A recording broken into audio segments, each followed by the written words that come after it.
What's up, guys? Welcome to the Tatted Addicts Podcast. I'm your host, Noize. This podcast talks about addiction, recovery, and mental health. With me today is my guest, Alex. He's going to jump in and tell us about his life, about the addiction struggles that he went through, about sobriety, and what that looks like today for him. So, Alex, how you doing, man? It's good to have you. Good, man. Thank you for having me. Yeah, absolutely. My pleasure. So why don't we start with, jumping right into where it all began for you with your addiction, what you started as being addicted to, and what that kind of transpired into. Okay. Basically, yeah, with my addiction, it kind of went over a broad spectrum of things, like from my teenage years into my 20s. Alcohol was a huge problem. I was also just basically in between that too, was doing anything and everything. A lot of cocaine from like 15 to 28 with the alcohol too. I went to rehab once for alcohol back in like 2015 or something like that. But what really my most recent addiction was heroin. That was like a 7-year span of that, and that's what I'm recently clean off of. Okay. But in between that, there's meth too, like everything pretty much. So that's where I'm at with that. Okay. Yeah. So at what age did you start drinking and stuff? So I think my first drink was probably at 12 years old. It didn't really become like excessive until probably like 14, 15.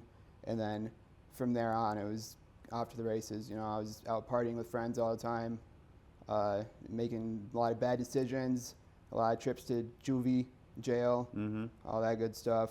So, yeah. That's young, man. Yeah. Yeah. Okay.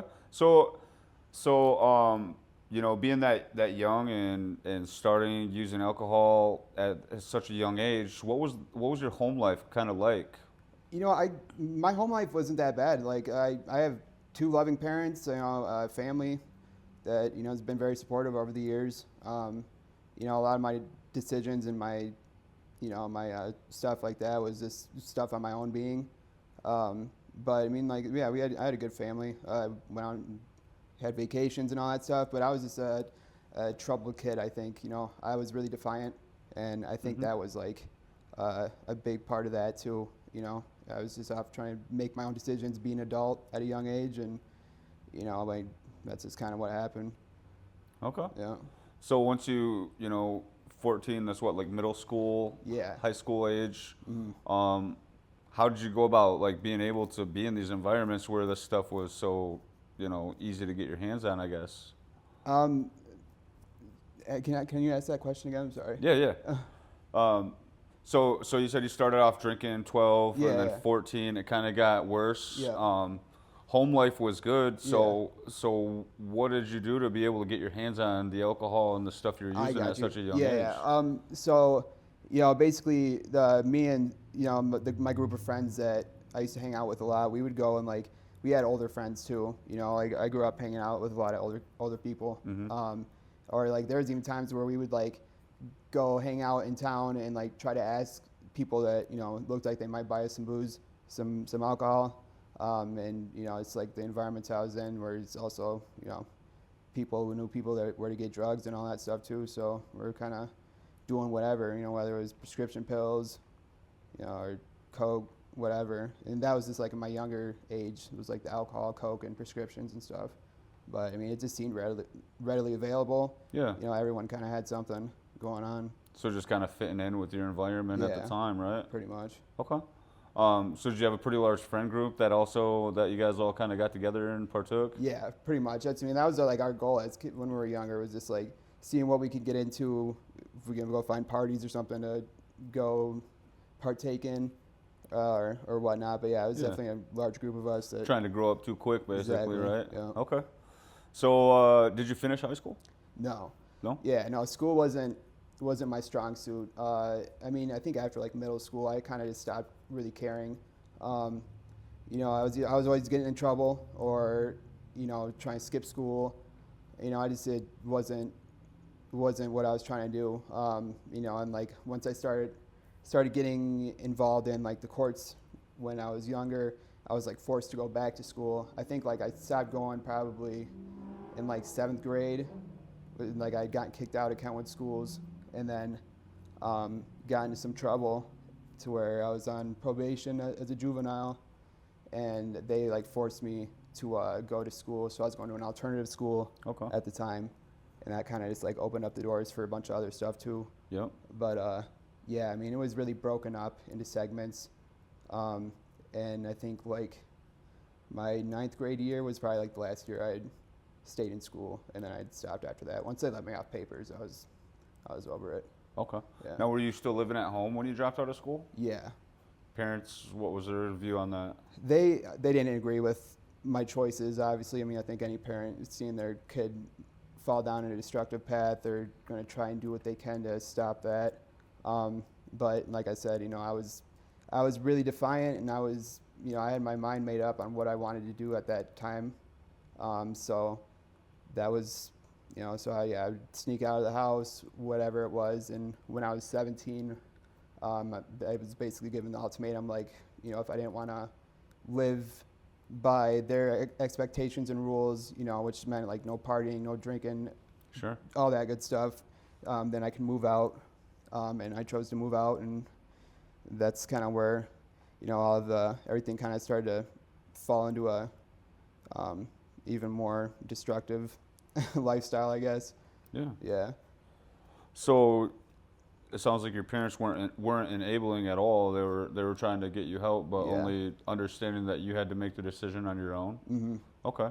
And then it sounds like some tough love kicked in, and you kind of met life for real without your parents there to support you anymore, right? Yeah. Yeah. All right. So tell me a little bit about what happened after that, and you know what kind of things took place. So basically after that, you know, there was somebody that I had known that was like a mutual friend of other friends of mine, who was like in his 20s, had a house downtown Grand Rapids, and he offered for me to move in there with him. So I did that, and like there, anything went. So, you know, I'd have all my friends over, we'd throw parties, throw big parties, and just do whatever, all sorts of bad stuff. And, you know, eventually that led to me getting in a lot of trouble. I caught in a felony when I turned 18 and went to jail for real, and then had to go to MDOC boot camp and all that stuff. So, you know, like that kind of sparked off a whole part of my life that was pretty crazy. And when I got out and was on probation, since I wasn't on probation for a drug crime, so like they didn't drug test me ever, so that just gave me even more of a reason to like want to drink all the time. Yeah. And so, you know, after that, like that was just all I would do, was drink every day, and have people over, throw parties, all sorts of stuff. So that just kind of sparked off a lot of craziness and dependency on alcohol. And yeah, after that, at one point I think I had gotten forced to go to rehab for the alcohol, and By the courts? yeah, by the courts, because Okay. they had found out I was drinking. I think my mom had ended up telling my PO that I was drinking, and you know that she thought that I was gonna end up dead if I kept on doing what I was doing. Which she was right, I probably would have. Yeah. And I remember sitting in rehab my first few days in there, like having the shakes from not drinking, and you know, like having like withdrawals from alcohol for real. So like that was kind of scary, but I didn't realize like how bad it was until then. And that was a 90-day program. I stuck through that, and when I got out, I started doing the same thing again. Went right back to it. Yep. Now, would you say like, were you like depressed as a kid? Did you have like mental health? Yeah, for things? sure. Yeah, I mean, I was diagnosed ADHD, ADD, Okay. in like 3rd grade, and bipolar depression. Mm-hmm. So that was something I struggled with a lot. Were you growing medicated at the time? I for these yeah, things? I was medicated for sure. Like, Okay. I mean, I remember as a young kid, I didn't like taking the medications. Mm-hmm. So I was trying to refuse taking that stuff, but then getting a little bit older, you know, realizing, like, you know, Adderall does something that I like, you know, then I'm Right. abusing Adderall or Xanax. And so it's like, yeah, I was medicated for it, but like I wasn't taking it for the right reasons, for sure. That's fair. Yeah. My childhood is very, very similar to what you're describing, dude. For real? So I totally understand. Yeah. I was diagnosed with manic depression, bipolar, all of those things too at a young age, and at times I think that kind of kicked off my addiction because I had a really bad pill addiction too. Right. So it's totally understandable. Walk me through like the end of your teenage years, early 20s. Like, were you working and stuff while you were doing all this? How did you afford your habits, dude? It's not a cheap habit, you know? Yeah, so around probably like my teen years, that was like when the RCs were like a big thing, like the research chem designer drugs that were cheap and you can buy them in bulk. So like I was selling a lot of like the fake acid, where the 25I shit. Oh, sorry.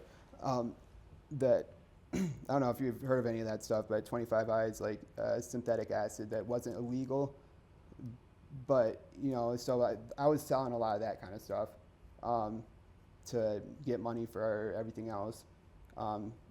So, yeah, like in my teenage years, there was like a lot of that. I didn't really work. I didn't work until after I'd gotten out of jail when I was like 20. So I never actually had a real job until then.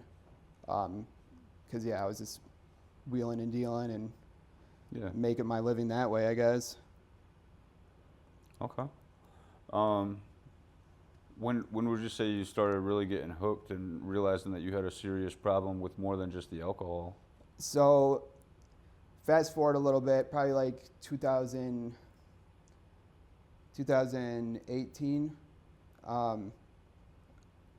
I was in a relationship that was not healthy at all, and both of us were toxic for each other, but I was like in a really bad state of mind, and plus like at that time I was still drinking all the time and doing other stuff. There was a little bit of meth mixed in there too, a lot of coke, and I was out in Sand Lake, and we got in a fight, and she ended up like leaving me.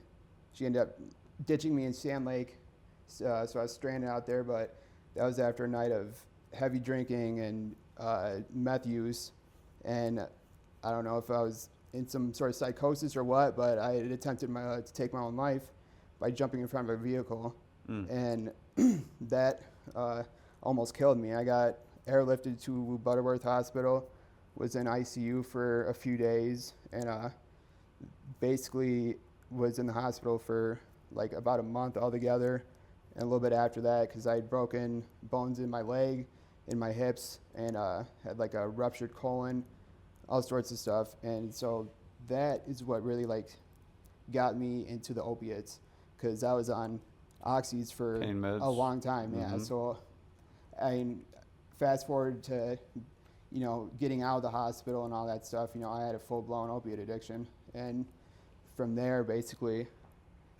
it was, it was like a sure thing after that. Once I was off the oxys, then I started looking for heroin and stuff like that. I had started off like abusing Suboxone by shooting it up. That's when I started getting into the needles. And it was kind of weird because it was like after the oxys, I started messing with the Suboxone, and then from there I started finding heroin and looking for that. I started off smoking it, and then when someone showed me how to shoot it up, then it was pretty much off to the races from there. That was 7 years of my life that was spent using that, and that was an ugly part of my life. But you've been able to grow from it since, right? Yeah, for sure. So I know IV use is definitely one of the worst things for sure. It can be scary, especially nowadays, because you don't really know what's in the product that you're using. Right. So there's always that gamble alone from using what you're using, but also the addiction and how long it lasts. So a lot of people don't make it off of heroin, man. So no. That's really cool. Yeah. So what would you say was kind of your breaking moment, your rock bottom, like the worst time in your life when you were just sick and tired of being that person? I mean, I feel like there was a lot of those kind of moments, but I think like probably the worst one was, after years of, letting my loved ones down, by continuing using, I would lie about being clean, and of course not be clean, and then they would find out, and eventually I'd like burned all my bridges with people because I was being not so good person. I was stealing from people, robbing people, selling dope to feed my habit. So I was poisoning other people at the same time. It was just like, and eventually this came to a point where like no one really wanted to mess with me anymore, and I was homeless. I didn't have anywhere to go, and I was living out of my car, and eventually. I think, that was like my rock bottom right there. And then that kind of led into more jail. And that's pretty much like 2023, I think, is like when everything kind of came crashing and burning for me. And that was the worst part of it. Tell me more about the crashing and burning. So in 2023, I had managed to catch a dope case in Grand Rapids. I had gotten like busted with, a decent amount of some heroin and a bunch of coke too. I bonded out of jail from that, and of course, get out of jail. I'm still doing the same thing. I'm addicted to opiates, so and that's a hard thing to get off of. And I was going to do whatever I could to continue using until whatever happened. I didn't care whether it was death, whether it was whatever. I was still going to try and do everything I could to find more of that stuff. And, then I continued to make bad decisions. I had gotten busted again in Reed City, driving through Reed City. That time I didn't go to jail either, but they found a bunch of hydrocodones in my car, and they found like a syringe with liquid in it, but the cops, it was like 2 a.m. I had my dog with me, and when the cops were searching my car, they'd found the pills, and they were asking about it. They're like, well, are these yours? And I was just lying to them, like, yeah, those are mine. I'm showing them like the scars on my body from my car accident. I'm like, there's old prescriptions. So they're like, okay, well, we have a way to figure out if these are yours or not. And then they found a syringe. They're just like, what's this? And I'm like, that's just water in there. They're like, okay, we're going to send this off for testing. So they're like, if you're lying to us, we're going to put out a warrant for you. They impounded my car because I didn't have a license either. I was driving without a license. That was like kept on getting pulled over that year. But they had let me go that time, so I was like, kind of felt invincible at that point. I don't know. And then after that, a couple months later, I'm in Traverse City. I never really messed around in Traverse City before, but I was out there with some people that would like to go to like Home Depot and places and walk out with carts full of stuff to go sell for dope or whatever, and ended up getting into some stuff out there, gotten fleeing and eluding from the cops, from trying to run from them, and that's basically when everything kind of came to an end. They took us all to jail.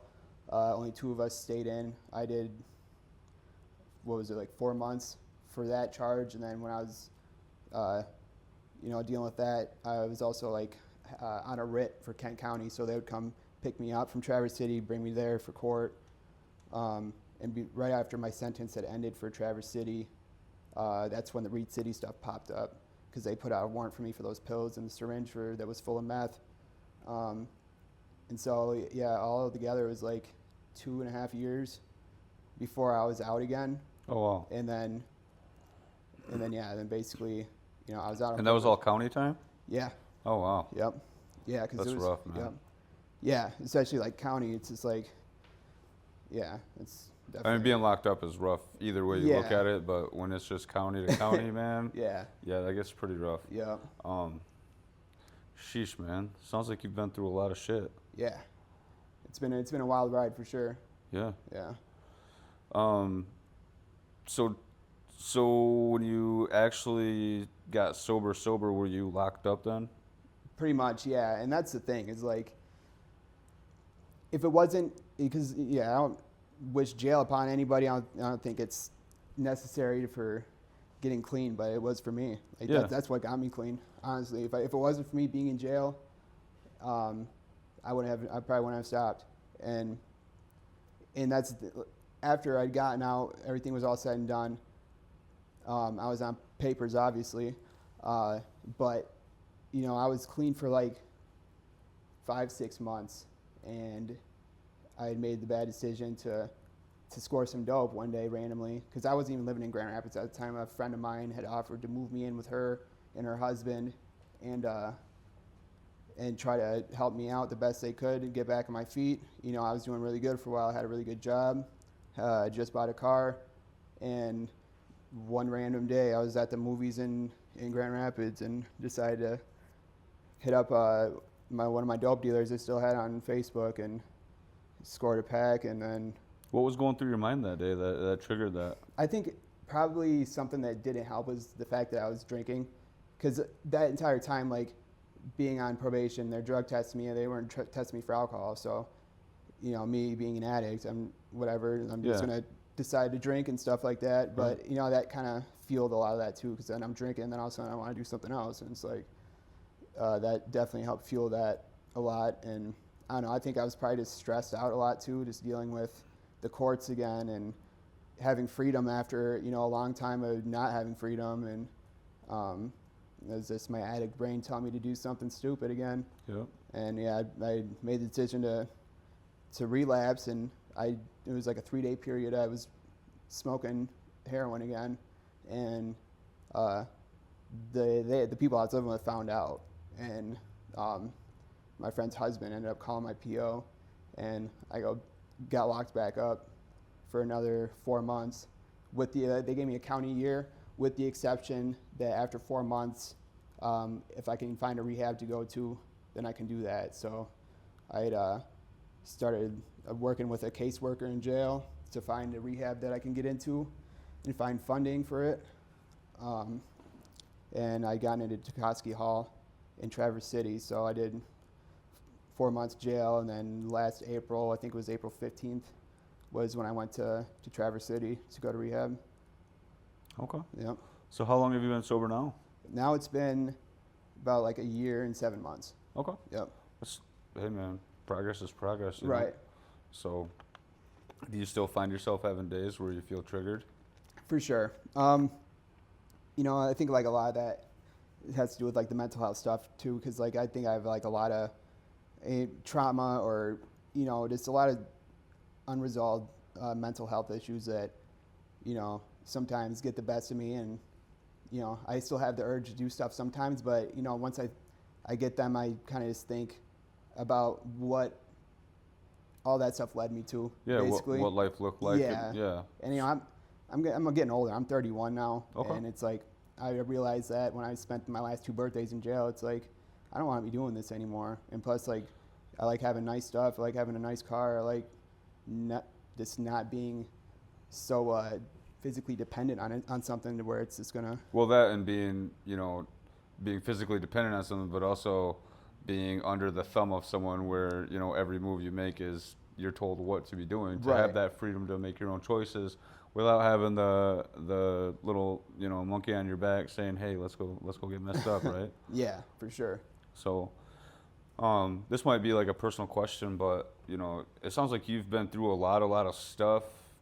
But it also sounds like, you know, you had a good family life. If you had to, I don't know if you've ever even thought of this, but if you had to think about it, what do you think you were trying to run from, man? You know, I think that's something I'm still trying to figure out, because I don't know. I think, yeah, that's a hard one, because yeah, that's something I still haven't been able to really figure out for myself. And you know, now being in a clear state of mind and all that stuff, I'm like thinking that therapy would probably be something that would do me some good for sure, because like that was something I was looking for in rehab too, was like to figure out like where the core of my issues were. Yeah. But because I mean, a lot of people come in here and they have, you know, a rough upbringing, or you know, they lose someone they were close to, or you know, toxicity in a relationship, you know. And I'm not saying like you have no reason to be getting messed up or anything, but I'm just really interested to kind of understand like what it could be that's holding you down, that, you know, is making you feel like you need to escape. Right. Yeah, that's something I still would like to figure out. I feel like, especially at least for like my earlier stuff, like in my earlier childhood, but like I know that later on when I started getting like really hard into the opiates and stuff, like I was like dealing with trauma from like past like relationships that were really bad too, like a little bit beforehand or during. I lost quite a few good friends of mine to fentanyl, and so that was like definitely something that led to be an issue afterwards too. I think. So, Yeah, for sure.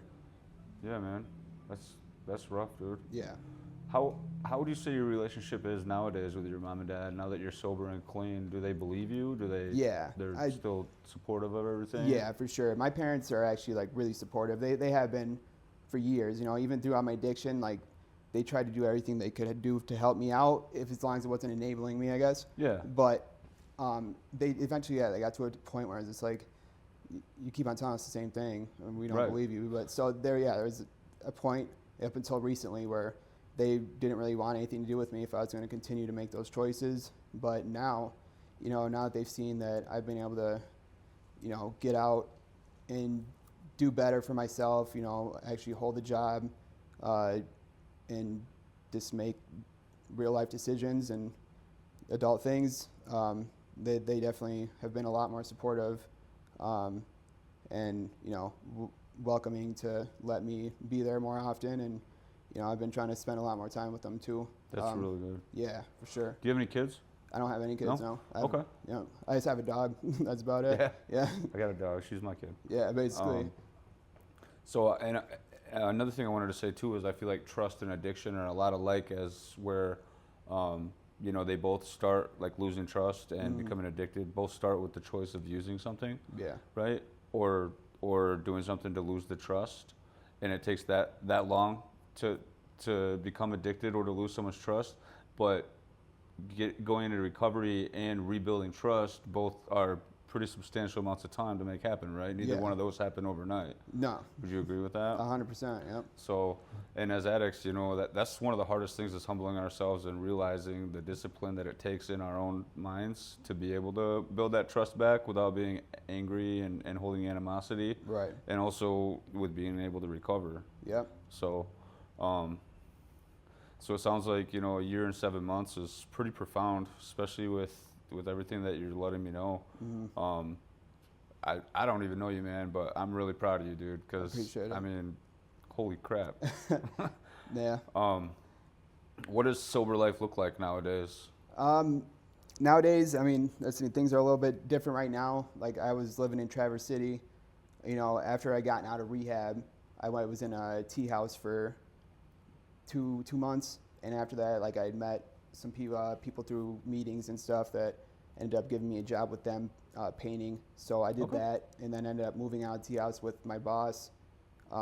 Tea house, is that like the sober living? Sober living. Yeah. Okay. Yeah. So yeah, from there it was just like, I'd get out and just continue to work, stay busy, try to find hobbies, and that stood me well for a while. And then, I started, missing my support system back down here, and because this is where everyone I know is. So I moved back down here just recently, a couple weeks ago. Landed myself another job painting. Okay. Painting houses. So you've only been back here in your hometown for a few weeks? Yep. Okay. Now let me ask you this. Say you run into someone from your past that isn't part of your support system. How do you think that's going to go? I think I'm mentally strong enough at this point to like kind of know just not to even mess with those people, or even if it was like brought to me, I don't think I would even. I'm so far past the point of wanting to get myself back into that whole mix of things. Yeah. And plus, like, when I was in Traverse City too, I was also coming back down here to visit people, and so I mean, I've kind of encountered those problems already and been able to. Not only does it take a lot of time from you when you go to jail, but dude, the fines and the fees and all that shit is expensive, you know? So it's really not even worth it, not to mention the habit itself. Right. So it's like, I mean, there's really no winning there, so. No. Yeah, it sounds like you really are on a good path here.